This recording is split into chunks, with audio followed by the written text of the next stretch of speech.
तो जमींदार ने एक बहुत बड़ी बात कही। जमींदार ने कहा कि मैं एक दवा बता देता हूँ, उस दवा का तुम प्रयोग कर लो। बोले क्या है? बोले शाम को थोड़ी सी शराब पी लो, जुखाम चला जाएगा। गरीब आदमी सोच में पड़ गया कि शराब कोई जुखाम की दवा है क्या? कितने लोगों ने शराब का नाम चिंता हरण टॉनिक रखा है। नाम बहुत ऊंचा है, अगर पता ना हो तो तुम सोचोगे एक हम भी टॉनिक लेकर पी लेते हैं, चिंता हरण टॉनिक।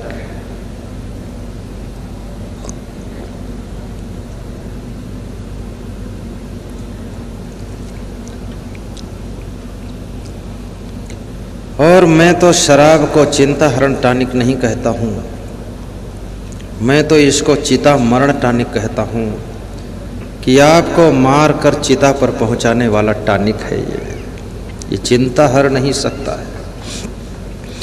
बेटी का विवाह नहीं हो रहा है, इस बात की चिंता है आपको कि शराब पीकर सो जाओगे, बेटी का विवाह हो जाएगा। शराब का नशा उतरेगा तो बेटी फिर आपको बिना विवाह के ही खड़ी मिलेगी। बिजनेस में घाटा हो गया है, शराब पीकर बेहोश पड़े रहोगे, जब नशा उतरेगा तो क्या घाटा पूरा हो जाएगा? ये तो बहुत कम बुद्धि वालों का काम है कि शराब को चिंता हरण टॉनिक कहते हैं, बल्कि शराब से जो चिंता डबल बढ़ जाती है। अगर होश में रहोगे, विवेक से रहोगे तो याद रखना, सोच विचार करके कोई रास्ता ढूंढोगे, समस्या का समाधान करोगे।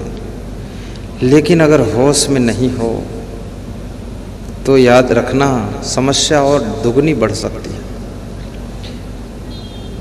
जमींदार ने कहा कि थोड़ी शराब शाम को पी लिया करो, जुखाम दूर हो जाएगा। गरीब आदमी ने पूछा, शराब क्या कोई जुखाम की दवा है? शराब पीने से जुखाम कैसे चला जाएगा, क्या प्रमाण है?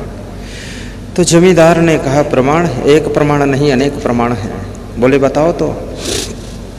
जमींदार बोला कि मैं शराब पीता हूँ, मेरी 500 एकड़ जमीन चली गई है।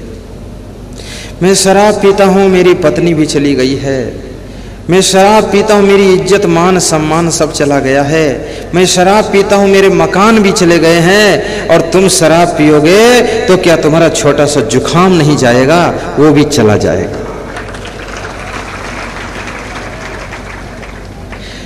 ये तो मैंने आपको समझाने के लिए कहानी सुनाया हूँ, इसको सच मानकर तुम आज पीना शुरू मत कर देना।